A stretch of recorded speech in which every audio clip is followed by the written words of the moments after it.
ministrar, ó Pai amado, que o Senhor está na simplicidade, nos pequenos. Senhor, eu quero continuar minha oração, orando para o Senhor guardar a Ágata, Senhor. Continue guardando ela, porque o Senhor ama usar os improváveis nessa terra, e Tu não fará diferente com a Juliana. Senhor, continue, ó Pai amado, dando da Tua graça, Senhor. A Tua filha não vai falar aquilo que é dela, ela vai ministrar a Tua palavra. Senhor, se o Senhor não falar, ela também não fala, e eu sei que ela está na dependência do Teu Espírito, ó Pai amado. Ao abrir da boca dela, Senhor, que o Senhor venha se manifestar, porque a Tua palavra é viva, é poderosa, é eficaz, e nós amamos a Tua palavra, porque por enquanto que nós estamos aqui, a Tua palavra tem poder para aniquilar todo o mal que nos cerca. Pai, eu quero Te pedir, guarde a Tua filha, por enquanto que ela estiver ministrando a Tua palavra. Cuide daquilo que ela te orou em oração, aquilo que só Tu e ela sabe. Guarde a casa da Tua filha, que o Senhor possa usar a Juliana como o Senhor nunca usou antes. Ó Pai amado, e se porventura faltou alguma coisa, acrescenta agora e mostra para ela que o Senhor não precisa de gente grande, o Senhor só precisa de gente disponível. Ó Pai amado, eu abençoo a Tua filha, e a Tua igreja anseia pela Tua palavra, em nome de Jesus. E você aplauda o nome do Senhor. Amém, glória a Jesus. Eu cumprimento os irmãos com a graça e a paz do Senhor. Eu peço que vocês se assentem e localizem, por favor, o livro de Jonas. Enquanto você localiza, eu vou adorar o Senhor.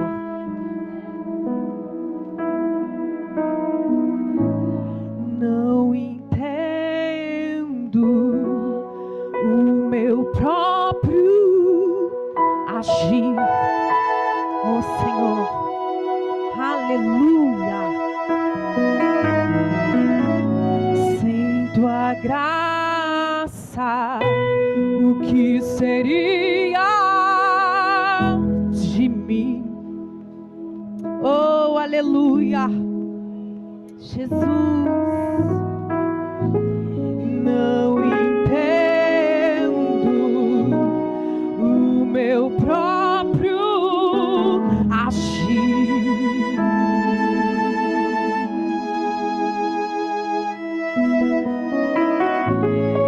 Sem Tua graça, o que seria de mim, Deus? Por quê? Pois o bem que eu quero fazer não faço, e o mal que eu não quero, esse sim acabo. Em meu ser militam carne e espírito, em uma guerra infindável, a qual eu não me rendo. Pois meu corpo já foi vendido como escravo, e não existe bem nenhum em mim, apenas o pecado. Mas eu sei que no tocante ao meu interior, eu sei, tenho prazer na Tua lei. Tu és o meu amado, então liberta-me de mim. Diga, eu quero ser. Se você estiver aqui, eu sei, eu venço o pecado. Então enche-me de Ti, até que não haja.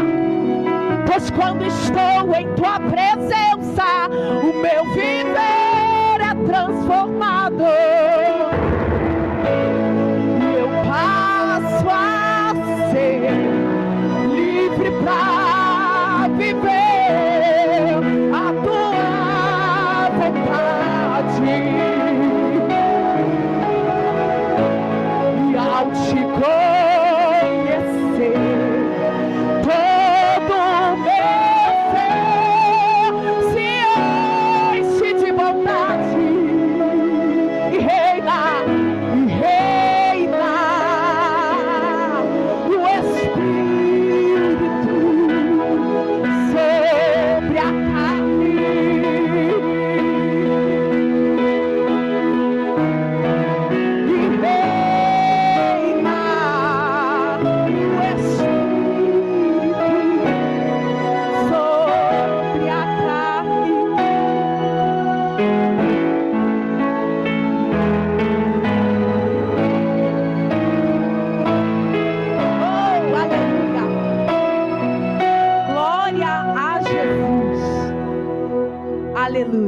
acredito que depois de uma declaração dessa, não há carnalidade que resista, porque a gente acabou de declarar que o que reina é o Espírito sobre a carne. Amém? Todos localizaram? Jonas, capítulo 3. Vamos estar lendo alguns versículos. Diz assim a palavra do Senhor. E veio a palavra do Senhor, segunda vez, a Jonas, dizendo: levanta-te, vai à grande cidade Nínive e prega contra ela a pregação que eu te disse. E levantou-se Jonas e foi a Nínive, segundo a palavra do Senhor. Era, pois, Nínive uma grande cidade de 3 dias de caminho. E começou Jonas a entrar pela cidade, caminho de 1 dia. E pregava e dizia: ainda em 40 dias, e Nínive será subvertida ou destruída. E os homens de Nínive creram em Deus e proclamaram um jejum, vestiram-se de panos de saco, desde o maior até o menor. 9. Quem sabe se Deus se voltará Deus e se arrependerá e se apartará do furor da sua ira, de sorte que não pereçamos. E Deus viu as obras deles, como converteram-se do seu mau caminho, e Deus se arrependeu do mal que tinha dito que lhe faria e não fez. Capítulo 4, versículo 2. E orou ao Senhor e disse: ah, Senhor, não foi por isso que eu disse, estando ainda em minha terra? Por isso me preveni fugindo para Tarsis, pois sabia que és Deus piedoso, misericordioso, longânimo e grande em benignidade, e te arrependes do mal. Amém? Você pode glorificar a Deus por essa palavra? Aleluia.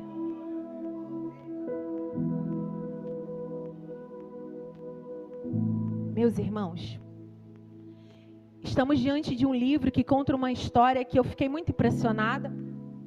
Já há alguns meses eu senti algo chamando a minha atenção nesse livro, e eu nem sabia quando eu estaria na escala, e eu comecei a ler e reler, e a princípio eu sentia que tinha algo que me prendia, mas eu ainda não sabia o que era, e somente na semana passada foi que o Senhor começou a palestrar de fato comigo dentro desse texto aqui. Eu até tentei mudar algumas vezes, mas eu não consegui. A história de Jonas, esse livro todo aqui, ele vai dizer da história de um chamado de alguém, de uma ordenança para fazer uma missão. Ela vai relatar a fuga, a tentativa de fugir do propósito, vai mostrar as consequências dessa tentativa, vai mostrar quando ele vai fazer aquilo que Deus havia lhe ordenado. E o livro encerra nos deixando bem claro que o que prevalece, independente de todas as coisas, é a vontade do Senhor e não a vontade do homem. E para que você entenda bem essa história de Jonas, eu vou começar pelo Jonas. Quem era Jonas? Jonas era um profeta. Ele também era filho de um profeta chamado Amitai. E Jonas estava acostumado a ouvir a voz de Deus, ouvir Deus falar, transmitir recados, através dele. Mas acontece que Jonas estava acostumado a falar para crente. Jonas estava acostumado a pregar para filho de crente, a pessoas rebeldes, mas pessoas que conheciam a palavra, pessoas da sua própria terra. Mas parece que dessa vez Deus se apresenta a ele com uma missão diferente, para que Jonas fosse pregar para um povo diferente. E quem era esse povo? Era o povo da cidade de Nínive. E esse povo era um povo cruel, era um povo de duro coração, era um povo idólatra, era um povo que servia a outros deuses, era um povo cruel, era um povo sanguinário. Hoje a cidade de Nínive, ela é chamada de Mosul, que se encontra no Iraque. E vocês devem assistir muitas reportagens acerca dessa cidade, sobre os terrorismos, ataques que acontecem lá. Quase nem se ouvem de missionários que são mandados para lá. Não vejo muito essa notícia. E o Senhor manda para ele se levantar e ir justamente para esse lugar, para essa cidade. Jonas, ele se levanta, só que a Bíblia vai dizer que ele se levanta, mas ele não se levanta para cumprir o chamado. Ele se levanta para tentar fugir da presença de Deus, para tentar fugir daquilo que Deus havia proposto para ele. E Jonas tinha os seus motivos para isso, pois eu acabei de dizer que aquele povo era um povo cruel, e Jonas não tinha interesse, a verdade é essa. Ele não tinha interesse de ver a salvação daquele povo. Aquele povo era inimigo do seu povo. Era um povo tão cruel que quando eles iam pelejar contra uma cidade, eles primeiro entravam na cidade vizinha, eles matavam todos os moradores, crianças, eles degolavam, eles pegavam a cabeça dessas pessoas e eles cercavam a cidade a qual eles iriam pelejar. Eles eram totalmente terroristas, era terror psicológico. Antes mesmo que eles invadissem, a pessoa já se via como derrotado, por conta daquilo que eles faziam. Então não era interessante para Jonas ver aquele povo salvo. Isso é hipocrisia, né, irmãos?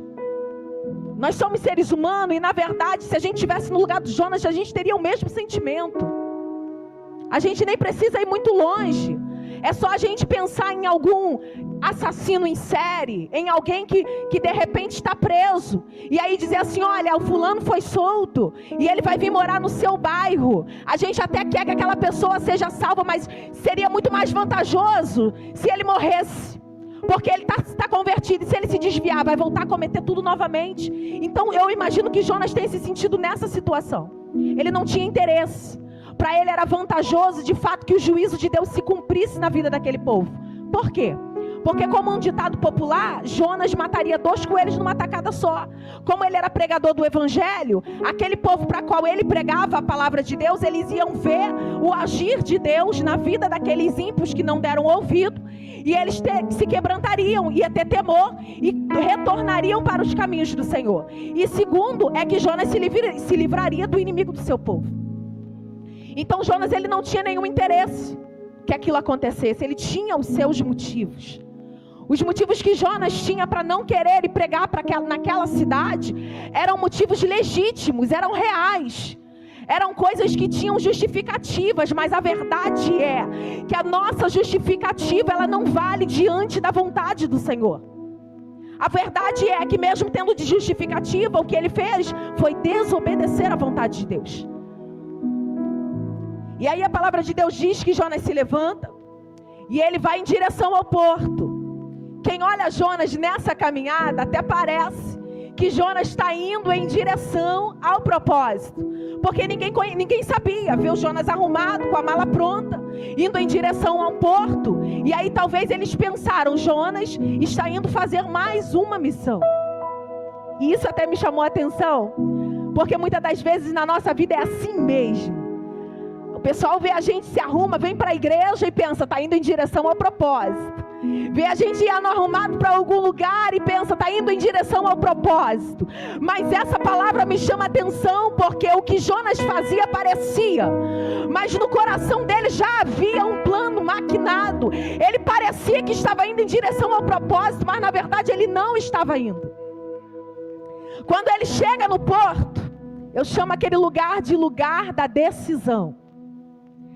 Porque ali Jonas tinha a opção de pegar um navio que o conduzisse para o lugar do propósito, e tinha a opção de decidir ir para outro lugar que não levava ao propósito. E Jonas compra a passagem. Ele compra a passagem, ele paga o preço. Para quê? Para ir para o lugar que Deus não mandou. E eu quero te chamar para uma atenção para uma coisa, porque de qualquer jeito tem preço. Se você quiser viver o propósito, tem um preço. E se tu quiser abrir mão dele, também tem preço. E aí cabe a você escolher qual preço. Uma vez eu ouvi uma frase dizendo assim: tudo é difícil, escolha o seu difícil. Né, missionária Miriam? Para uns, difícil é servir a Jesus. Para outros, o difícil é viver sem Jesus. Escolha o seu difícil. E aí Jonas, ele entra naquela embarcação. E quando ele entra naquela embarcação, ele tinha esse plano: eu vou para um lugar totalmente oposto. A cidade que Deus tinha mandado era para um lado, que hoje é o Iraque, e Tarsis era para outro, que hoje é a Alemanha. Ele pega uma embarcação para um destino oposto. E aí o capítulo 4 vai dizer: mas o Senhor mandou ao mar um grande vento. Quando Jonas ele tenta sair do propósito, ele entra nessa embarcação, e a Bíblia diz que Deus manda um vento. Quem mandou o vento? Deus mandou o vento. Isso deixa claro que nem todo vento é do diabo. Tem vento que é Deus mesmo que manda. E esse vento que Deus mandou era para impedir Jonas de consumar aquilo que ele havia idealizado. E tem horas que o vento se levanta na vida da gente e a gente pensa: é o diabo que quer me parar. Não, é o Senhor que quer te levar para o propósito. É o Senhor que está fazendo a sua rota ser recalculada. Atenção no vento, porque esse vento aqui foi Deus. Diferente daquela situação que aconteceu quando Jesus estava naquele barco, indo para a cidade de Gadara. A Bíblia vai dizer que também se levantou um vento. Só que aquele vento era para impedir eles de chegarem naquele lugar, porque quando eles chegassem haveria libertação. Só que aqui não. Aqui o vento vem para que ele não chegasse no destino oposto. E aí quando o vento começa a soprar, a Bíblia diz que os marinheiros ficaram desesperados. E eles identificaram logo que aquilo não era uma coisa natural. Porque se eles estavam acostumados a navegar, já tinham visto a previsão do tempo. E sabia que aquele vento não era algo normal. O vento era tão forte que parecia que a embarcação ia partir ao meio. E eles tentaram de todas as formas os seus recursos, não conseguiram. E aí a Bíblia diz que eles começam a pegar os seus utensílios, as suas cargas, e lançarem ao mar com a intenção de que a embarcação se tornasse mais leve.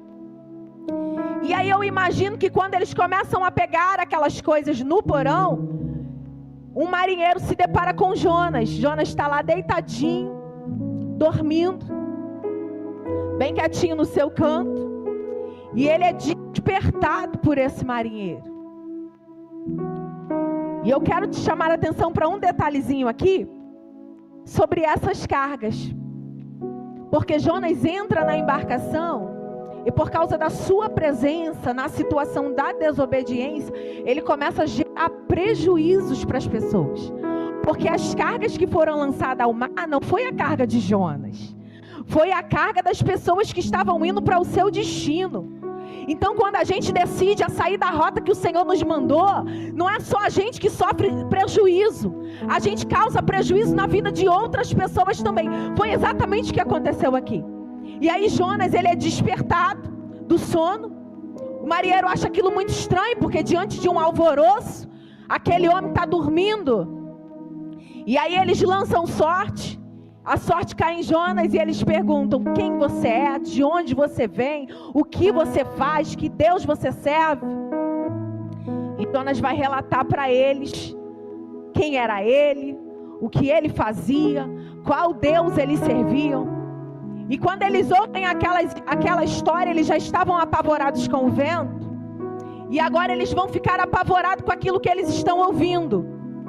Porque era óbvio que aquele vento não era algo natural. Era algo sobrenatural. Eles já tinham detectado que aquilo só podia ser a ação de um Deus poderoso. E quando Jonas declara que aquela é a ação do Deus que ele serve, e que Deus estava fazendo aquilo porque ele estava tentando fugir do Senhor em desobediência, aqueles homens se desesperaram e disseram: o que você está tentando fazer, cara? Você está botando a nossa vida em risco, e agora o que eu faço? E Jonas disse: o único jeito que tem é vocês me lançarem ao mar. E eles ainda relutaram um pouquinho, porque eles ficaram com medo. O poder de Deus sendo manifestado naquele dia era muito grande. E eles pensaram, puxa, ele está mandando a gente jogar ele no mar, mas e se o Deus dele não quiser que a gente jogue ele no mar? A gente vai jogar e aí a situação que já está ruim vai ficar muito pior para o nosso lado. Vamos tentar remar, voltar. Ao que parece, não estava muito longe. E eles tentaram com a sua força braçal a voltar, mas a Bíblia vai dizer que quanto mais eles tentavam levar a embarcação para o local de partida, mais a situação piorava. E quando eu li isso aqui, eu entendi uma coisa: aqueles homens não conseguiram retornar para o lugar da decisão, que era aquele porto, porque para você voltar para o lugar da decisão não é por força humana. Não é a força do braço humano que vai fazer você retroceder, que vai fazer você voltar. Era o próprio Deus que queria levar Jonas para o propósito. E eles não conseguem. Aí a Bíblia vai dizer que eles não veem solução. De fato, a única coisa que a gente pode fazer é lançá-lo ao mar. E assim eles o fazem. Eles vão fazer uma oração, pedir a Deus que não colocassem o sangue de Jonas sobre eles. Eles vão dizer, o Senhor é poderoso e o Senhor mesmo fez isso. Não nos deixe ficar com esse sangue nas nossas mãos. E não vendo solução, eles lançam Jonas ao mar. Eu já ouvi em algumas pregações que Jonas, nessa situação, ele estava querendo morrer. Já disseram assim, olha, Jonas mandou jogar ele no mar porque ele estava querendo morrer. Mas quando eu li isso, eu não senti isso. Eu não acredito que Jonas, ele queria morrer. Ele não viu solução. Ele já sabia que tinha causado prejuízo demais na vida de outras pessoas, que não tinha nada a ver com a desobediência dele, com a tentativa dele de viver aquilo que Deus não tinha para ele. E aí ele decide. Ele tomou uma decisão sensata. Então, se quem errou fui eu que mereço esse castigo. Só que quando Jonas é lançado no mar, eu fiquei pensando, Jonas, como um ser humano natural, o seu corpo, ele tem reações naturais de defesa. Quando um ser humano é exposto ao medo, a situações de perigo, o nosso cérebro faz com que o nosso corpo trabalhe de forma diferente. Ele libera adrenalina, cortisol e uma outra que eu me esqueci. Enfim, tudo isso é para ajudar a pessoa a sobreviver, para dar agilidade, para dar resistência, para fazer com que a pessoa pense em como vai sobreviver. Então eu imagino que quando Jonas ele foi lançado ao mar, a reação de Jonas foi de tentar nadar de volta para o local. Uma vez que o vento cessa, quando ele é lançado ao mar. E eu imagino Jonas naquela tentativa de nadar para voltar. Só que quando ele é lançado ao mar, a sua visão fica limitada. Eu não sei nadar. Mas quem nada diz que se você se afastar muito da areia, você fica num determinado lugar que você já não enxerga mais a areia. Então você começa a nadar sem direção. Você não sabe mais que direção você deve tomar. E eu imagino que foi exatamente isso aqui que aconteceu com Jonas. Não tinha outra opção. Tem situações na nossa vida, tem até canções que diz assim: não abandone o barco, pois a ordem é chegar do outro lado e você vai chegar. Só que não era essa situação aqui. É verdade. Muitas das vezes a gente tem que permanecer no barco, mas depende para onde está indo esse barco. Depende muito do destino do barco. Depende de quem está dentro do barco com você.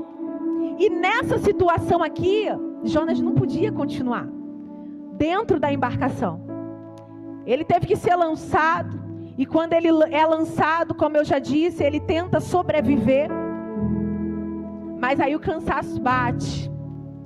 Bate o cansaço. Bate o desespero. E Jonas afunda. E quando Jonas afunda, a Bíblia vai dizer que Deus envia um peixe. E esse peixe, ele engole Jonas. E aí a gente chega no capítulo 2.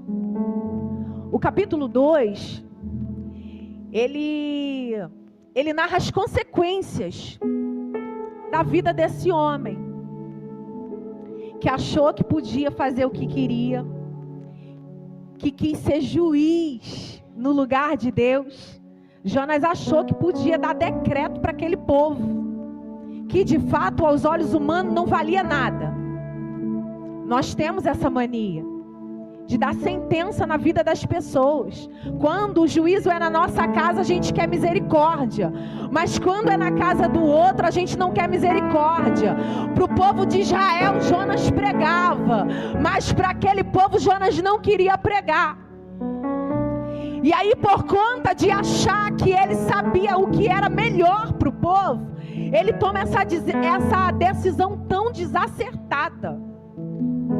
E aí aqui no capítulo 2 é a consequência. É quando Jonas, ele faz uma oração. E nessa oração, isso aqui é muito profundo, porque ele descreve todo o seu processo. De quando ele está dentro daquele mar. Ele descreve o desespero que ele sentiu. Ele disse que as algas se enrolaram na cabeça dele. Que ele foi descendo até as profundezas. Jonas passa 3 dias dentro desse peixe. Capítulo 7 diz assim, versículo 7. Quando desfalecia em mim a minha alma, eu me lembrei do Senhor.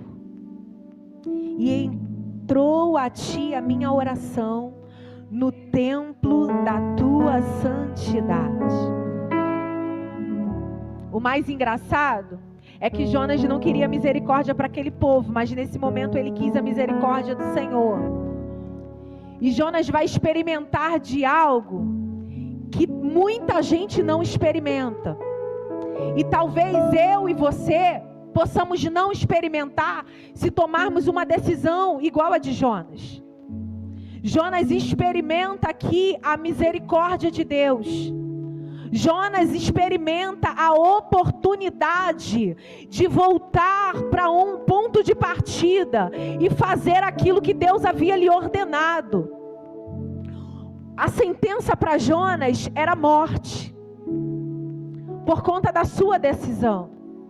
A sua escolha gerou morte para a sua vida, mas o Senhor deu a ele uma nova oportunidade.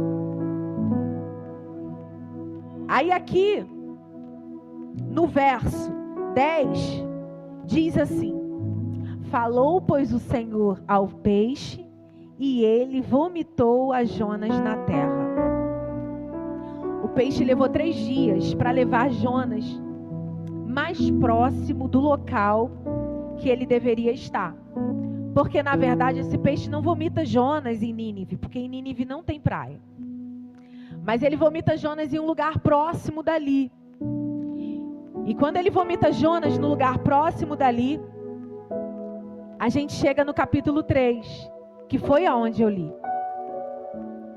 A palavra do Senhor, ela veio de novo para Jonas.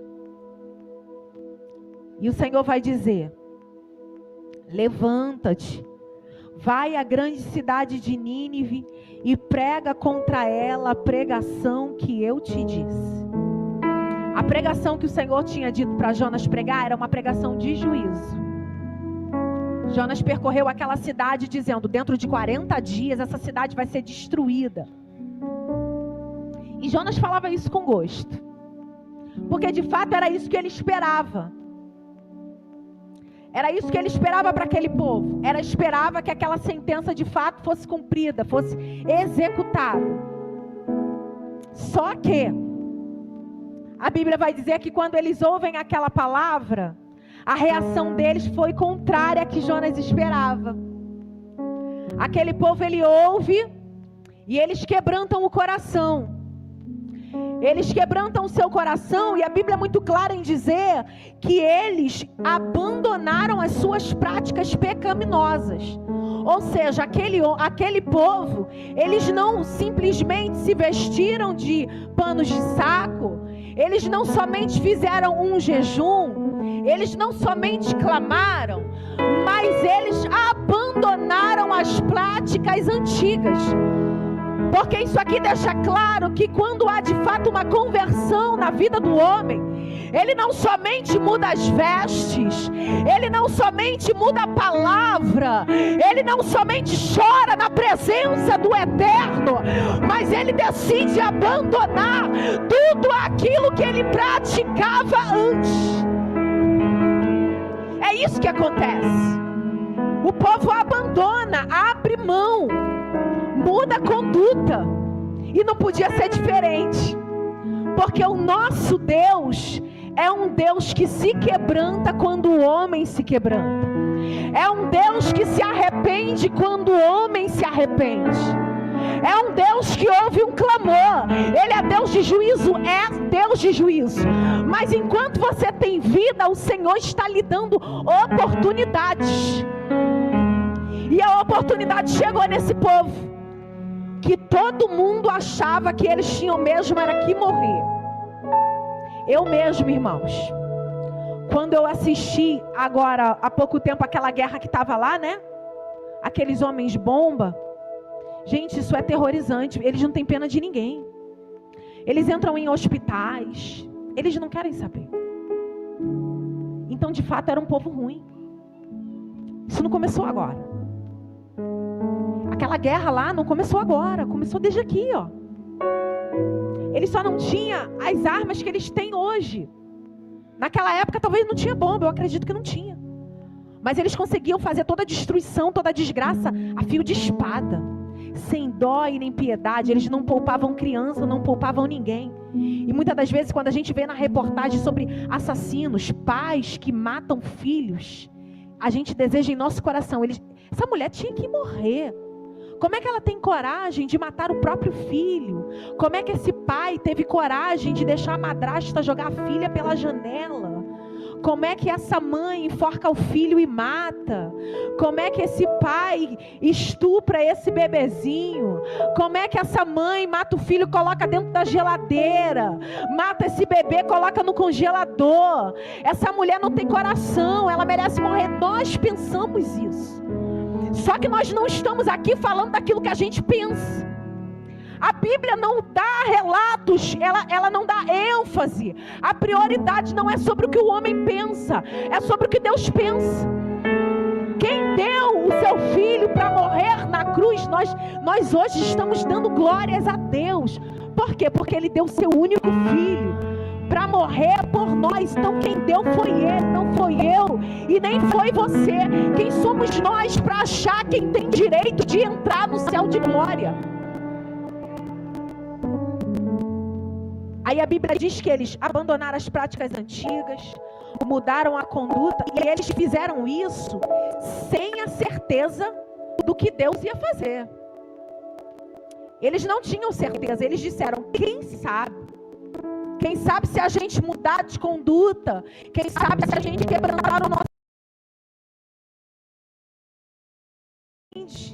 Desiste de cumprir o juízo sobre nós.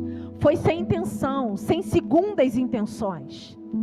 Foi um arrependimento genuíno, sincero. O Senhor viu e aconteceu aquilo mesmo que Jonas estava achando. O Senhor quebrantou o coração, perdoou aquele povo. E aí a gente chega no capítulo 4 e eu já encerro. O capítulo 4 ele mostra a indignação de Jonas. Jonas é o primeiro pregador que não se alegra em ganhar almas. E olha que ele ganhou muita alma. Porque a Bíblia diz que aquela galera da embarcação se converteu também. Eles oraram a Deus, fizeram sacrifício, fizeram voto, disse, eu vou continuar oferecendo sacrifícios a esse Deus. O manifestar de Deus foi tão grande que eles também reconheceram a Deus. Reconheceram que o Deus de Jonas era o único Deus. porque eles tinham clamado cada um ao seu Deus. Mas quando Jonas apresentou o Deus dele, Jonas foi lançado no mar, o vento cessa, eles disseram: cara, esse aí é o verdadeiro Deus. É esse Deus que eu quero. É esse Deus que eu vou servir. Meu sacrifício não será mais para outros deuses, será para o Deus dos deuses. Jonas foi o primeiro que pregou a cidade toda, criança, adulto, até os animais jejuaram. Todo mundo quebrantou o coração. O rei abandonou sua roupa de majestade, se vestiu de saco, disse: ó, é todo mundo no jejum, vamos mudar nossa vida. E Jonas não se alegra. O capítulo 4 revela isso. Ele fica indignado. Ele deseja até morrer. Eu prefiro morrer. Eu até acho que Jonas ali teve uma coisinha com o ego dele. Que também vamos entender a situação de Jonas. O cara chega na cidade com o maior bocão. 40 dias Deus vai destruir a cidade. E aí, o tempo passou, nada. Imagina a vergonha de Jonas. Senhor, tu mandou profetizar que ia vir juízo. Agora olha a minha cara grande. Não vai se cumprir. Porque Deus se arrependeu. Deus não está nem aí porque você pensa. Não foi assim com Ezequias? Isaías vai lá, profetiza, diz para ele: conserta a tua casa que tu vai morrer. Vou lá, obedeceu, foi. Quando Isaías está saindo, indo embora, o rei quebranta seu coração, vira sua face para a parede. Deus viu.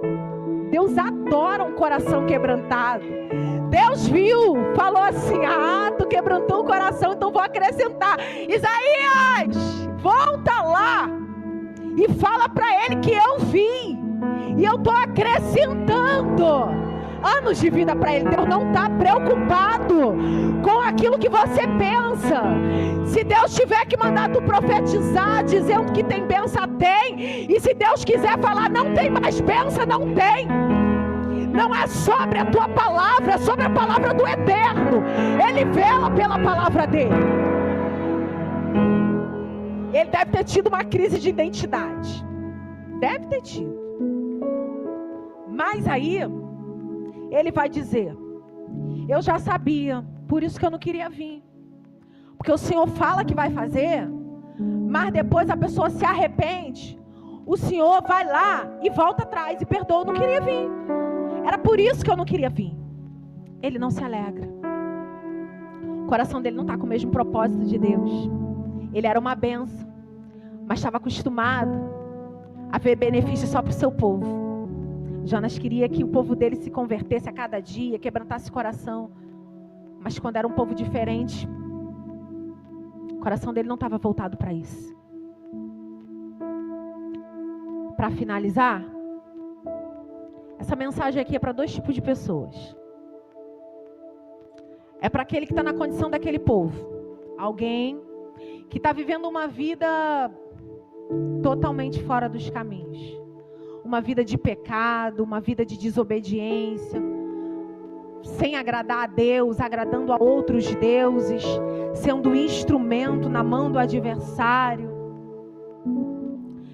Essa mensagem é para você, que alguém já olhou e pensou assim: cara, essa pessoa aqui, ela é muito difícil, ela não tem jeito não. Só morrendo mesmo. É só Deus jogando no leito e morrendo. Isso me faz pensar esse comportamento de Jonas. Porque Jonas queria o juízo. E às vezes a gente é assim.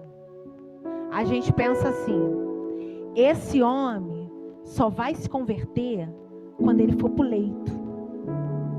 Esse meu filho rebelde é só quando Deus vai apertar. Quando Deus apertar, aí ele se converte. E se Deus não quiser apertar? E se Deus não quiser jogar no leito? E se Deus quiser que você seja o Jonas da tua casa? Ah, Juliana, não dá para me pregar não. Dá não. Se eu falar de Jesus para o meu marido, ele não aceita. Para de falar. Prega com a tua vida. Prega sem palavra. Só abra a boca se for necessário. Prega com a tua vida, com a tua conduta.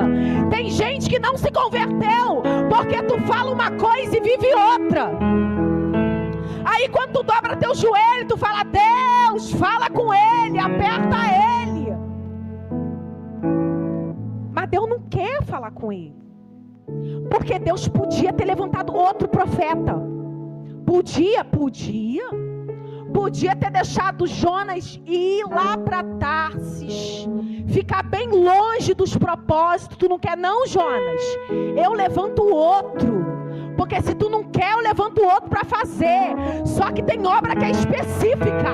Deus não vai levantar outro. E se tu não entrar no querer, tu vai viver as consequências. Porque tem coisa que é contigo mesmo. É você que vai ser o canal. É você que Deus quer usar. É tu que vai ser boca de Deus nessa terra.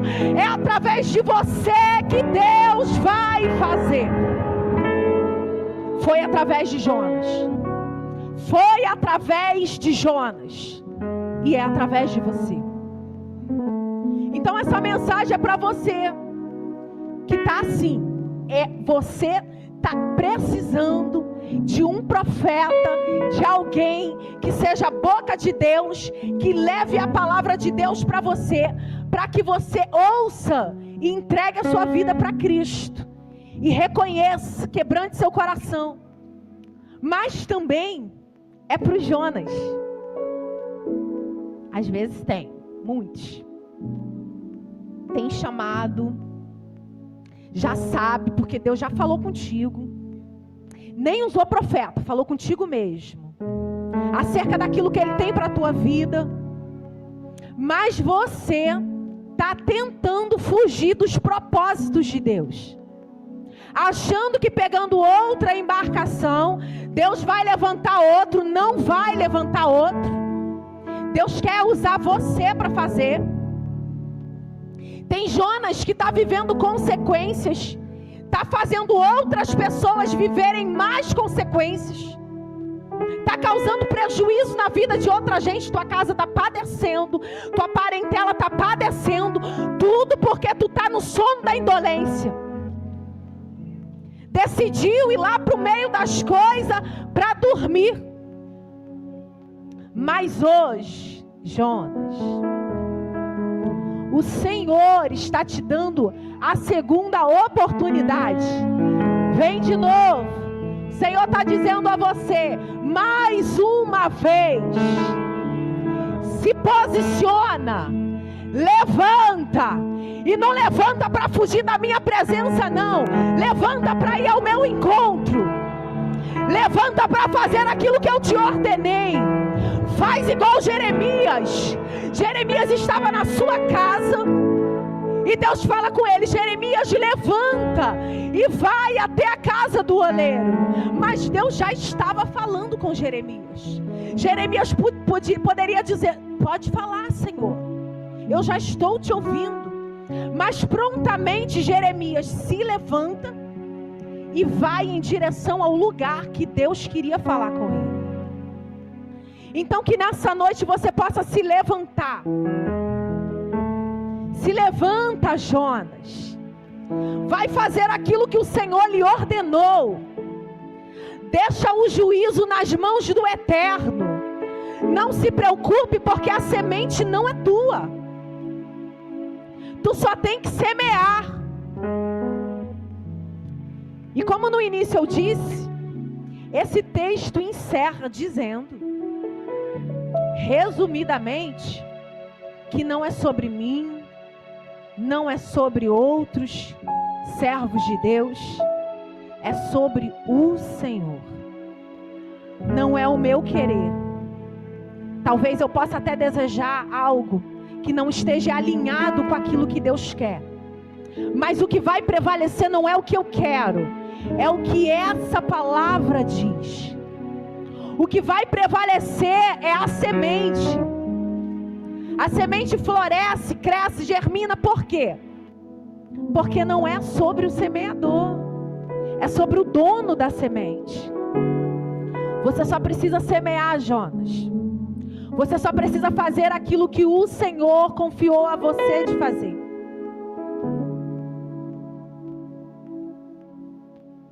Aqui eu encerro.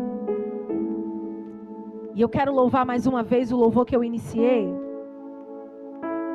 E dessa vez tu vai fazer uma reflexão sobre sua vida. A canção diz: eu não entendo o meu próprio agir.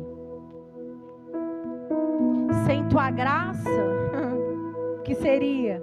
Que seria? Eu acho que se Jonas tivesse uma canção para cantar, seria essa. Eu acho que seria essa canção que Jonas ia cantar. Sem tua graça, o que seria de mim?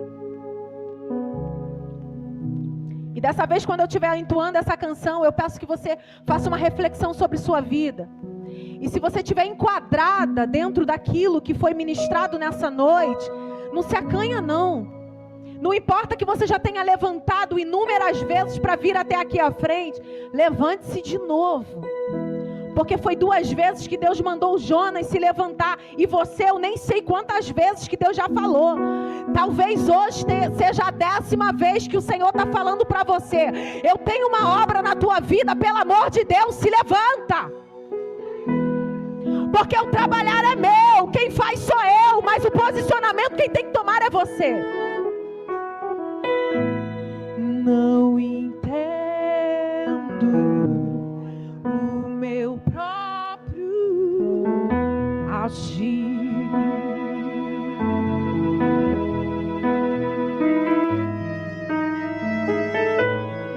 Sem tua graça, o que seria de mim?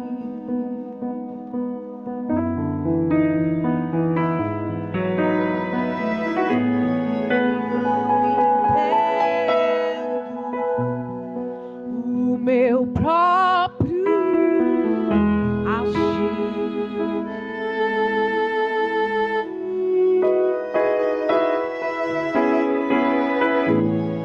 Sem tua graça, o que seria em Deus? Pois o bem, agora tu vai conseguir, mas tu vai fazer, e o mal que eu não quero, esse se acabo.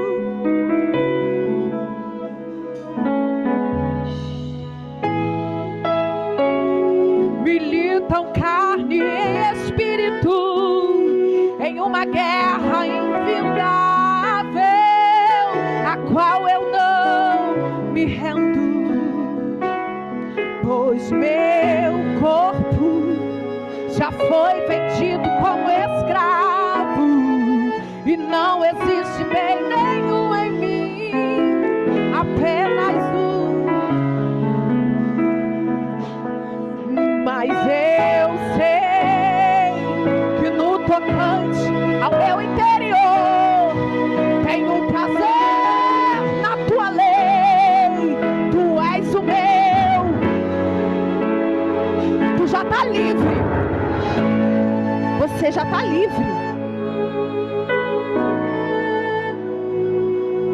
Hoje é noite de você se levantar e se posicionar.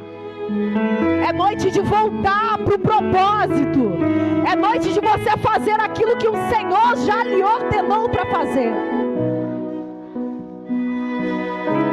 Pois quando estou em tua presença, transformado,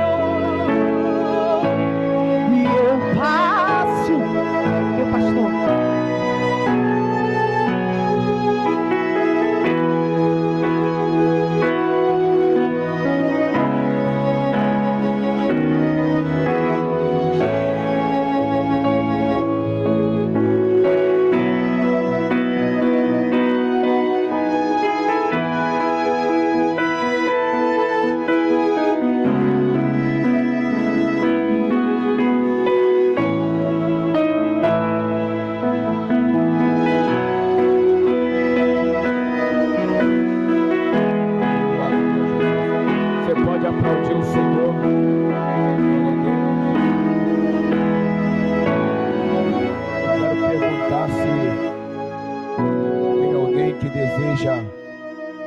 voltar para os caminhos do Senhor. Tem alguém que está afastado, alguém que está longe,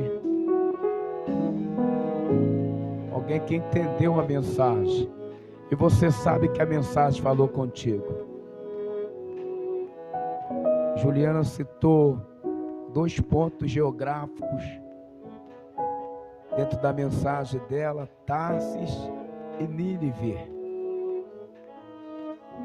Nós jogássemos hoje na atualidade, como ela falou, Nínive, o Iraque, um país do Oriente Médio, onde sendo bombardeado, guerra, e Tarsis, Alemanha, Europa, nível de vida totalmente diferente.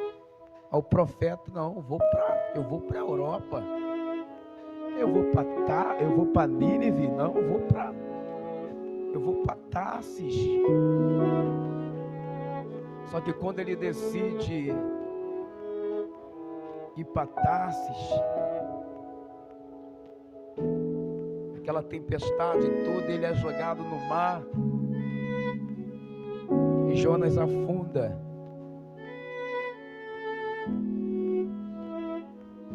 E quantas pessoas, quantas famílias, quantas casas, quantos homens e mulheres com grande potencial de Deus estão afundando em suas vidas. Isso não só ministerialmente falando, mas em diversas áreas, porque resolveram viver a sua vontade e não a vontade de Deus. Mas a misericórdia de Deus, Deus envia o peixe. Eu estava ali, Senhor, tu enviou um peixe. E hoje aqueles que estão naufragando na sua vida, na sua conduta, nos seus próprios direcionamentos, o que o Senhor envia? Ele falou: eu não vou enviar nada, eu já enviei. E eu falei: o que o Senhor enviou? Eu enviei o Cordeiro, que, como João disse ali, eis o Cordeiro de Deus, que tira o pecado do mundo. Glória a Deus. Ah, se eu entendesse isso há mais tempo, se os que partiram entendessem isso, se eles tivessem novamente a oportunidade que vocês estão tendo de estar aí sentado e de ouvir esta palavra, retornaria para cumprir o chamado de Deus, porque ela falou a obra específica. Quantas vezes eu falei em rebeldia: escolhe outro. Eu olhava para o céu: eu não quero te servir, rapaz. Todo mundo seja feliz, todo mundo se afaste, se dá bem, eu me afasto e quebra a cara. Eu já falei: eu não quero te servir, não. Deixa eu viver a minha vida, viver a minha vontade. Só que, como foi falado, há obras específicas, e Deus não abriu mão de Jonas e não vai abrir mão de você, rapaz. E o que eu amo é que os ninivitas se arrependeram. Jesus cita isso, uma questão em embate ali, porque os judeus não aceitavam o ensinamento de Cristo. Ele vai falar: a rainha de Sabá se levantará naquele grande dia para receber a sua recompensa, porque ela veio de longe para ouvir a sabedoria de Salomão. E Jesus disse: aqui está quem é maior do que Salomão. Os ninivitas se levantarão naquele grande dia para receber a sua recompensa, porque se arrependeram com a pregação de Jonas. Aqui está quem é maior do que Jonas, Jesus disse. Então, naquele grande dia, os ninivitas, para quem Jonas ministrou a palavra, se levantarão para receber a coroa da vida. Eu te pergunto: cadê você? Pastor, é tão difícil. Eu sei que é difícil. sei que coisas não mudarão de hoje para amanhã. Há uma cultura de 400 anos no Egito, não se mudará de hoje para amanhã, mas tem que iniciar o processo de santidade. E se inicia reconhecendo que Cristo é o Salvador da minha alma. Glória a Deus. Que mensagem aos nossos corações. Para 2 tipos de pessoas aqui. Nós precisamos encerrar o culto. Eu quero saber, a igreja de pé, por favor, que nós já vamos orar. Tem alguém que deseja voltar para os caminhos do Senhor?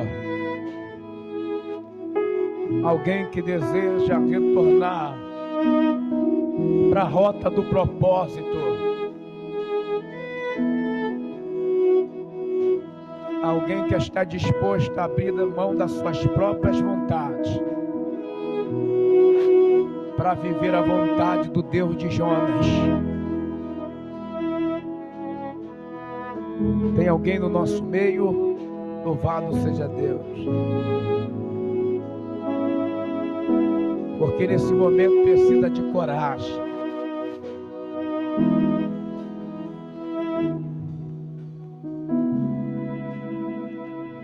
Olha que o pastor de vocês era corajoso, hein? Mas só que nessa hora precisa de muito mais coragem. Glória a Deus. Tem alguém no nosso meio? Louvado seja Deus. Oh, aleluia, Jesus. Se não tem, aplaude o Senhor, por favor.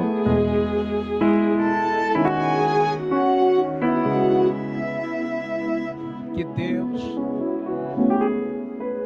meu desejo no meu coração e na minha alma, que Deus lhe conceda uma nova oportunidade. E você, Jonas, não negligencie aquilo que Deus ordenou para você fazer. Porque o que Deus ordenou para você fazer, Ele vai requerer de você e não de mim. Tá bom? Pastor Ivani, daqui a pouco o homem está embarcando para as águas internacionais. Vem para cá, né? Pastor Ivani vai estar orando. Pastor Jeff, sua casa, que Deus abençoe a todos vocês que vieram. Vocês que sofreram um pouquinho, né? Parou um pouquinho do ar, viu como é que ficou brabo? Já voltou a 22 graus. O pessoal vai virar picolé ali, meu irmão. Misericórdia. Tá clima de montanha, não tá? Gente, mas quando for assim, pastor, porque de fato incomoda, tem gente que é muito frente. Você pode pedir o obreiro, pode desligar um pouquinho, tá? Porque tem área que o ar, ele pega mais, porque ainda não temos condições, vamos ter, para colocar os demais ar-condicionados. Então tem área que pega um pouco mais em cima.